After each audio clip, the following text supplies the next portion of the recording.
அஸ்ஸலாமு அலைக்கும். Welcome to Rafa's minutes. உறவுகளே, எல்லாரும் எப்படி இருக்கீங்க? அல்ஹம்துலில்லாஹ், நாங்களும் நல்லா இருக்கோம்.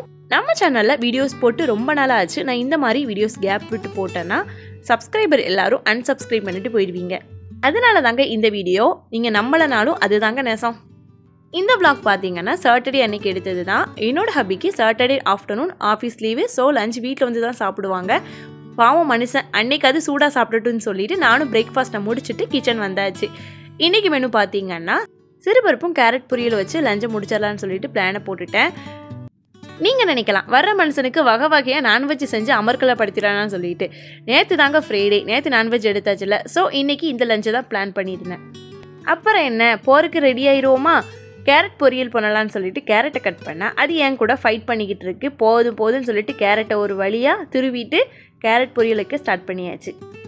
கேரட்டை துருவல் பண்ணி தாங்க நான் கேரட் பொரியல் பண்ணுவேன். சில பேர் குட்டி குட்டியாக அரிஞ்சு பண்ணுவாங்க. எனக்கு அந்த மாதிரிலாம் சாப்பிடணும்னு ஆசையாக இருக்கும். இந்த மனுஷனுக்கு என்னென்னா அதை சாப்பிட்றதுக்கு சோம்பேறியாக இருக்கான். பல்லு இருந்தும் மெல்ல மாட்டுக்காரு.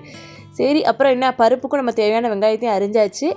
பருப்புக்கு பார்த்தீங்கன்னா சின்ன வெங்காயம் தான் நல்லாயிருக்கும். என்கிட்ட அது இல்லாதனால பெரிய வெங்காயத்தை கட் பண்ணி போட்டு அதே ஒரு பக்கம் விசில் வச்சுட்டேன். கருவேப்பிலை வாங்கிட்டு வந்து பாக்ஸில் வைக்க மறந்துட்டேங்க. கவரில் இருந்து கெட்டு போயிடுச்சு.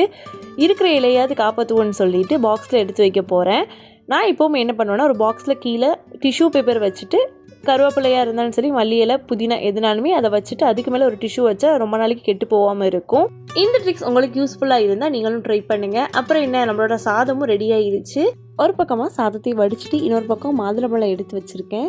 காலையில் பிரேக்ஃபாஸ்ட்டுக்கு ஓட்ஸ் தான் சாப்பிட்டேன். அதுக்குள்ளே எனக்கு பசியுமே வந்துடுச்சு. கையோடு அதையும் கட் பண்ணி ஊற்றி போட்டு ரூமில் போய் சாப்பிட போயிட்டேன்.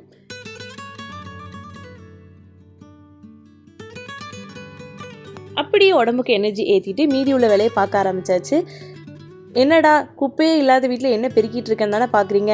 ஆரி ஒர்க் பண்ணுறவங்களுக்கு தெரியும். நம்ம கூட்டும் போது தான் எப்போவோ காண போன பீட்ஸும் நம்ம கண்ணுக்கு தென்படும். என்னடா டே இன் மை லைஃப்னு சொல்லிட்டு சாப்பிட்றது மட்டுமே காட்டுறேன்னு சொல்லி நினைக்காதீங்க.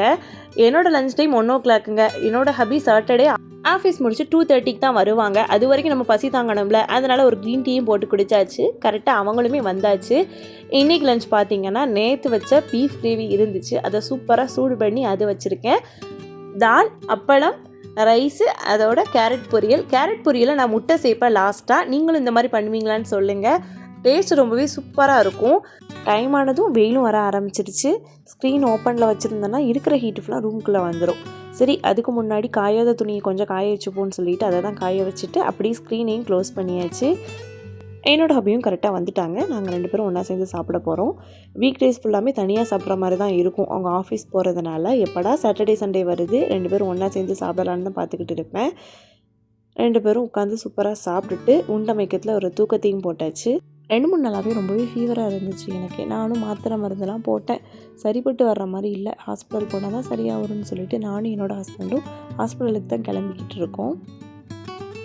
ஹாஸ்பிட்டலுக்கு வந்தாச்சு. வந்ததும் டோக்கன் போட்டுட்டு ஃபீவர் செக் பண்ணிவிட்டு டாக்டரை பார்க்குறதுக்கு மேலே உள்ள ஃப்ளோருக்கு போக சொல்லிட்டாங்க.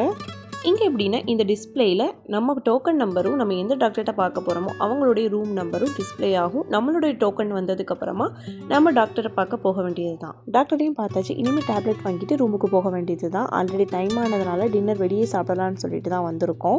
ஆளுக்கு ஒரு கீ ரோஸ்ட் சாப்பிட்டுட்டு அப்படி ரூமுக்கு கிளம்பியாச்சு. என்னுடைய ஒரு நாள் இப்படி தாங்க போச்சு. இந்த வீடியோ உங்களுக்கு பிடிச்சா மறக்காமல் லைக் பண்ணிக்கோங்க. நீங்கள் போடுற ஒவ்வொரு லைக்கு தான் எனக்கு ஒரு பூஸ்டப்பாக இருக்குது. நம்ம சேனலில் இனி வரக்கூடிய டேஸில் இன்ட்ரெஸ்டிங்காக கண்டென்ட் கொடுக்க ட்ரை பண்ணுறேன். இது வரைக்கும் சப்ஸ்கிரைப் பண்ணி சப்போர்ட் பண்ணுற எல்லாருக்கும் ரொம்பவே தேங்க்ஸ் ஃபார் வாட்சிங்.